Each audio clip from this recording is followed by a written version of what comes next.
Hello बच्चों, good evening. मैं प्रांशु अग्रवाल और जैसे कि आप लोगों को पता है कि हमने अपनी यूट्यूब चैनल पर एच.सी. वर्मा सर के बुक की सीरीज स्टार्ट की हुई थी, जिसमें हम क्लास 11th के सिलेबस के अकॉर्डिंग एच.सी. वर्मा सर की बुक को डिस्कस कर रहे थे। लेकिन मैं आज से क्लास 12th की सिलेबस के अकॉर्डिंग भी एच.सी. वर्मा सर की बुक डिस्कस करने वाला हूँ। सो हम वन बाई वन हर एक चैप्टर को डिस्कस करेंगे। तो अगर आप हमारे साथ जुड़े हुए नहीं हैं, चैनल को सब्सक्राइब नहीं किया हुआ है, तो चैनल को सब्सक्राइब कर लीजिए और फ्रेंड्स के साथ भी चैनल को शेयर कर दीजिए, क्योंकि पूरी एच.सी. वर्मा सर की बुक हम यहाँ पर सॉल्व करेंगे और हम आपको पूरी जेई एंड नीट की प्रिपरेशन भी फ्री में यहाँ पर प्रोवाइड करवाएंगे। तो चैनल को सब्सक्राइब करके और आगे चलते हैं, शुरू करते हैं। सो अभी लास्ट वीडियो आपको जो इस चैनल पर अपलोड हुई थी वो आपके चैप्टर सेकंड की थी, एच.सी. वर्मा सर के बुक की, जो कि 11th क्लास का चैप्टर है। अब हम स्टार्ट करने जा रहे हैं क्लास 12th का फर्स्ट चैप्टर, जो कि एच.सी. वर्मा सर के वॉल्यूम बुक की पार्ट 2 में है, chapter number 29 electric field and potential के नाम से। हम आज उस चैप्टर की एक्सरसाइज स्टार्ट करने जा रहे हैं। तो एक्सरसाइज में सबसे पहला क्वेश्चन है। सो क्वेश्चन नंबर 1 में हमसे डायमेंशनल फॉर्मूला पूछा गया है एप्सिलॉन नॉट का, है ना, एप्सिलॉन नॉट का। तो एप्सिलॉन नॉट के बारे में देखो, मैं क्वेश्चन तो करवाऊंगा ही करवाऊंगा, बीच बीच में छोटी छोटी आपको हेल्प भी करता रहूंगा, जैसे कुछ कुछ बातें और भी बताता रहूंगा। जैसे एप्सिलॉन नॉट अगर आया है तो एप्सिलॉन नॉट के बारे में हमें कुछ कुछ चीजें पता होनी चाहिए। जैसे एप्सिलॉन नॉट का नाम क्या होता है, तो एप्सिलॉन नॉट को कहते हैं absolute permittivity, electrical permittivity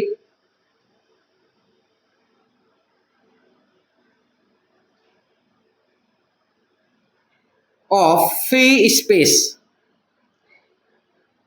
electrical absolute electrical permittivity of free space. ये एयर के लिए होता है और इसकी वैल्यू होती है 8.85 10⁻⁻12। अगर मैं इसके यूनिट की बात करूं तो यूनिट होता है कूलम स्क्वायर पर न्यूटन पर मीटर स्क्वायर। ठीक है, लेकिन हमसे ये बातें यहां पर नहीं पूछी हैं, मैंने वैसे बेसिक आपको बता दिया। हमसे पूछा है इसका डायमेंशनल फॉर्मूला। अब डायमेंशनल फॉर्मूला आप दो चीजों से फाइंड आउट कर सकते हो। एक तो मैंने आपको यूनिट बता दी, यूनिट की हेल्प से भी डायमेंशनल फॉर्मूला फाइंड आउट किया जा सकता है। दूसरा मैंने आपको फॉर्मूला बता देता हूं, फॉर्मूला की हेल्प से भी आप डायमेंशनल फॉर्मूला कैलकुलेट कर सकते हैं। तो आपने पढ़ रखा होगा कूलम्ब्स लॉ। कूलम्ब्स लॉ में क्या होता है, F = 1/4πε0 Q1 Q2 y are square. अगर मुझे एप्सिलॉन नॉट की डायमेंशन चाहिए तो मैं इसको एलएचएस में लेके आऊंगा, बाकी चीजें आरएचएस में। तो एप्सिलॉन नॉट इक्वल्स टू बनेगा 1/4πf into Q1 Q2 by R square. तो अगर मैं बात करूं तो 4 की तो कोई डायमेंशन नहीं होगी, लेकिन एफ की डायमेंशन होगी। एफ की डायमेंशन क्या होगी, mlt-2। तो 4 की कोई भी डायमेंशन नहीं है, एफ की जगह एफ की डायमेंशन पुट कर दी। Q1 माने चार्ज है, चार्ज की डायमेंशन क्या होती है, IT। आप चाहे तो इसको AT भी लिख सकते हैं, तो IT या AT। Q2 भी चार्ज है, अगेन डायमेंशन क्या होगी, IT। आर स्क्वायर, आर क्या है, डिस्टेंस, डिस्टेंस की यूनिट की डायमेंशन क्या होती है, L। तो आर स्क्वायर तो इसकी क्या हो जाएगी, L स्क्वायर। तो अब आगे इसको सिंप्लीफाई कर लेते हैं, नीचे की चीजें ऊपर लेकर के जाएंगे, पावर माइनस में हो जाएगी, m-1 L-1 t-2 था, ऊपर जाके +2 होगा, I into T into L-2 बनेगा। कितना आ जाएगा, m-1 L-1 L-2 बनेगा L-3, T2 T1 ऐड होकर के T4 हो जाएगा, I1 I2 बनेगा। तो ये डायमेंशन आ गई हमारे एप्सिलॉन नॉट की। ठीक है, जल्दी से इसको कॉपी कर लीजिए, फिर आगे चलते हैं।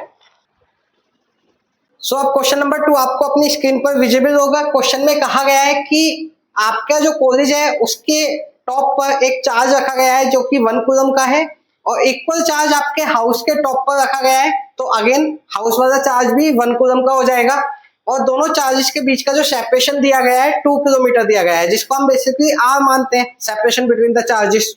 और हमसे पूछा है फोर्स, तो दो चार्जेस के बीच में फोर्स कैलकुलेट करना है हमें यहाँ पर। तो दो चार्जेस के बीच में जो फोर्स कैलकुलेट किया जाएगा वो वो कैसे कर सकते हैं, तो बाई कूलम्ब्स लॉ। तो अकॉर्डिंग टू कूलम्ब्स लॉ,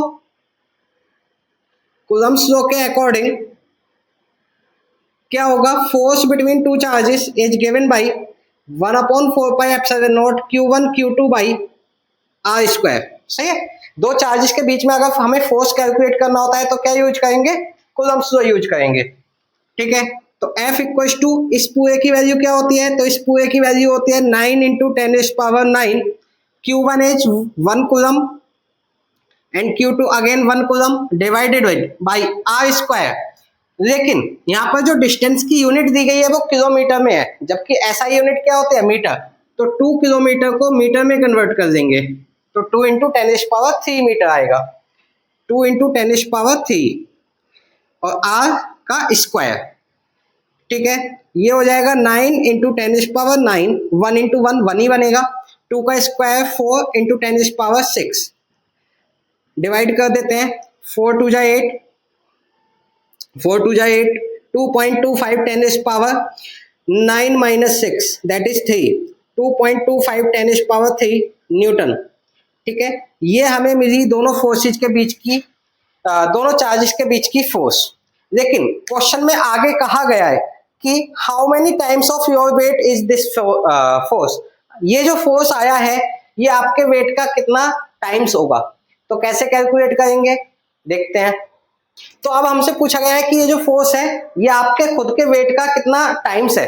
तो सपोज कीजिए एक स्टूडेंट में कंसीडर कर लेता हूं, एक स्टूडेंट है जिसका खुद का मास कितना है, मास कितना है 60 केजी मान लेते हैं, एक स्टूडेंट है जिसका मास कितना है 60 केजी है, तो इसका वेट कितना होगा, तो वेट इक्वल टू क्या होगा, mg, दैट इज 60 इंटू जी की वैल्यू अप्रोक्सीमेट 10 ले लें तो कितना बनेगा 600 न्यूटन। मान लीजिए एक स्टूडेंट का वेट कितना है 600 न्यूटन। तो अब अगर हम देखें ये कितने टाइम्स होगा, तो times how many times find out करने के लिए क्या करेंगे, डिवाइड कर देंगे। तो 2.25 10⁻³ डिवाइडेड बाई 600, तो that is 2250 divided by 600, divide करेंगे, डिवाइड करके हमें मिल जाएगा 3.75 टाइम्स। तो दोनों चार्जेस के बीच में जो फोर्स होगा वो इस स्टूडेंट के 3.75 टाइम्स ज्यादा होगा वेट से। क्लियर हुई बात। तो इस तरीके से आप ये क्वेश्चन सोल्व कर सकते हैं, जल्दी से नोट डाउन कर दीजिए, आगे चलते हैं। चलिए क्वेश्चन नंबर 3 आपको स्क्रीन पर विजिबल होगा। क्वेश्चन नंबर 3 डिस्कस करते हैं। क्वेश्चन में बोला गया है कि दो इक्वल चार्जेस हैं 1 कूलम के, और इन दोनों को कितनी दूरी पर, कितने सेपरेशन पर रखा जाए सो दैट कि इन दोनों चार्जेस के बीच में जो फोर्स अप्लाई हो वो इक्वल टू हो वेट ऑफ 50 केजी पर्सन। मतलब दो चार्जेस के बीच का फोर्स हमें दिया हुआ है और हमसे डिस्टेंस पूछिए। ठीक है, तो अगेन दो चार्जेस के बीच में फोर्स दिया हुआ है, डिस्टेंस पूछिए, कूलम्ब्स लॉ यूज कर सकते हैं। क्या होता है Coulomb's law, F equal to 1/4 pi epsilon naught Q1 Q2 by R square. Force कितना दिया गया है, तो इस पर्सन के वेट के इक्वल, मास हमें गिवन है, वेट कैसे आ जाएगा, तो वेट इक्वल टू होता है mg, तो फोर्स भी कितना हो जाएगा mg के equal, mg equal to 1/4 pi epsilon naught Q1 Q2 by R square. m कितना है, m is 50 and g is को हम अप्रोक्सीमेट 10 ले लेते हैं, equal to 1/4 pi epsilon naught की वैल्यू क्या होगी 9 × 10⁻⁹। Q1 is 1 coulomb, Q2 is again 1 coulomb divided by R square. तो अगर मैं यहां से देखूं तो आर स्क्वायर की वैल्यू मिलेगी 9 × 10⁻⁹ डिवाइडेड बाई 50 × 10। तो अगर हम देखें आर स्क्वायर इक्वल टू हो जाएगा 9 × 10⁻⁹ डिवाइडेड बाई 500। स्क्वायर हटाना है, अंडर रूट कर देंगे, तो अंडर रूट ऑफ 9 × 10⁻⁹ और डिवाइडेड बाई 500। सो आगे सोल्व करते हैं। तो 9, मैं इसको 90 × 10⁸ लिख सकता हूं डिवाइडेड बाई 500। 500 को ऐसे लिख दें, 5 से इसको डिवाइड करेंगे, क्या मिलेगा r इक्वल टू 5 1 जा 5, 5 8 जा,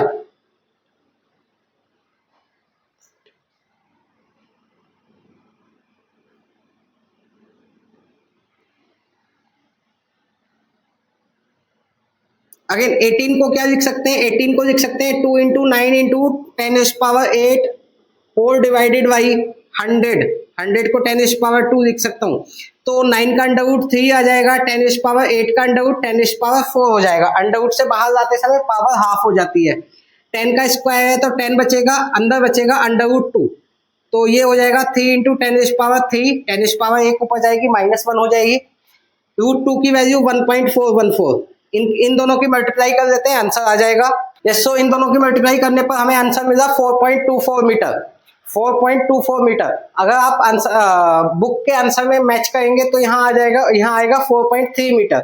उसका रीजन है कि एक तो हमने जी की वैल्यू को 10 ले लिया है, ये 9.8 लेनी चाहिए थी, तब जाकर क्या एग्जैक्ट आंसर मैच कर जाता है, लेकिन अप्रोक्सीमेट सही है। उनका 4.3 आ रहा है, हमारा 4.24 आ रहा है, तो राउंड ऑफ करोगे तो भी 4.3 हो सकता है। ठीक है, क्लियर है ये क्वेश्चन? अगर किसी बच्चों को कोई प्रॉब्लम है तो वो मुझसे पूछ सकता है, कमेंट बॉक्स में कमेंट आप बेझिझक कर सकते हैं, कोई डाउट नहीं करना है, डाउट नहीं रखना है मन में बिल्कुल भी। ठीक है, जो भी डाउट अगर किसी भी क्वेश्चन में आ रहा है आप बेझिझक मुझे कमेंट कीजिए, मैं आपको आंसर दूंगा, चाहे मैं शॉर्ट वीडियो के थ्रू आपको आंसर दूं या कमेंट में ही आपका रिप्लाई करूं। ठीक है, चलिए क्वेश्चन नंबर 4 डिस्कस करते हैं। तो अब क्वेश्चन नंबर 4 में अगेन बोला है कि दो चार्जेस हैं और दोनों का मैग्नीट्यूड इक्वल है। तो मैंने मान लिया दोनों चार्जेस Q1 Q2 Q पे इक्वल हैं और दोनों को 1 मीटर दूरी पर रखा गया है। अब दोनों के बीच में जो फोर्स लग रहा है वो इक्वल टू होगा वेट ऑफ 50 kg/पर्सन। तो बताइए दोनों चार्जेस का मैग्नीट्यूड क्या होगा, मतलब Q की वैल्यू पूछी है यहाँ पर। तो अब दो चार्जेस दिए हैं, डिस्टेंस दी है, अगेन फोर्स दिया है, तो क्या यूज कर सकते हैं, कूलम्ब्स लॉ यूज कर सकते हैं। कूलम्ब्स लॉ क्या कहता है कि F equals to 1/4πε0 Q1 Q2 by R square होता है। फोर्स की वैल्यू कितनी दी है, 50 kg/पर्सन के वेट के इक्वल। वेट कितना होता है, अगेन mg। जब भी वेट फाइंड आउट करना होगा आप m इंटू जी कर देंगे। 9 इंटू 10⁻9, Q1 Q2 दोनों की जगह Q आ जाएगा। डिस्टेंस कितनी है 1 मीटर, तो 1 का स्क्वायर। m की वैल्यू 50, g की वैल्यू को अप्रोक्सीमेट 10 ले लें। 9 इंटू 10⁻9 इंटू क्यू स्क्वायर, 1 का स्क्वायर 1 ही रह जाएगा, कोई फायदा नहीं है, तो क्यू स्क्वायर इक्वल टू मिलेगा 500/9 into 10⁻9। So Q square equal to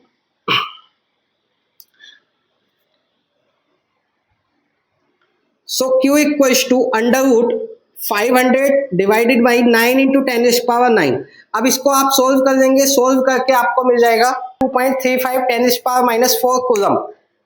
ठीक है, जल्दी से देख लीजिए, क्वेश्चन में कुछ खास प्रॉब्लम नहीं है, लेकिन बस थोड़ा सा कैलकुलेशन डिफिकल्ट है, कैलकुलेशन आपको खुद से करनी है। ठीक है, बताइए क्वेश्चन में कोई डाउट है क्या? ठीक है, एग्जैक्ट आंसर भी मैच कर रहा है, बुक में आंसर 2.3 दिया गया है, 10⁻⁻4 कूलम है ना, अपना आया है 2.35, तो वो हमने 2 डिजिट तक फाइंड आउट किया है, इसलिए हमारा एक्स्ट्रा आया है। सो आज हम चैप्टर नंबर 29 के स्टार्टिंग के 4 क्वेश्चंस डिस्कस कर चुके हैं। आगे के क्वेश्चंस कल की वीडियो में डिस्कस करेंगे। यहाँ तक अगर कोई किसी बच्चे को कोई प्रॉब्लम है तो वो कमेंट कर सकता है। हमारे साथ जुड़ने के लिए चैनल को सब्सक्राइब करना ना भूलें, सो दैट कि आपके पास वीडियो अपलोड होते ही नोटिफिकेशन चला जाए और हमारा मोटिवेशन इंक्रीज हो। फ्रेंड के साथ जरूर शेयर कीजिए और कोशिश कीजिए कि हमारे सब्सक्राइबर्स थोड़े से इंक्रीज हो, सो दैट कि हमें मोटिवेशन मिले, आपके लिए नई नई सीरीज हम स्टार्ट कर पाए। ठीक है, चलिए वीडियो को लाइक करके फ्रेंड्स के साथ शेयर कर दीजिए।